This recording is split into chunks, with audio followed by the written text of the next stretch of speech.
3/8 socket. You need something to pry to kind of wedge it out.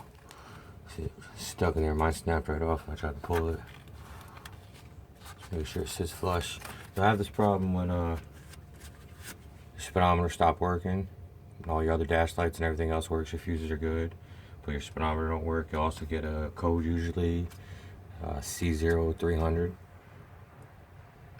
for the rear center speed sensor. So this is right off the rear axle. So if your speedometer is not working, this could be the problem. You could also have a wheel sensor. That's an issue.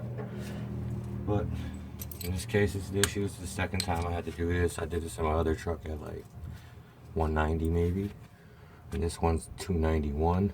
I don't know if it's been done before, but probably. But it's a cheap part, 5-minute job most.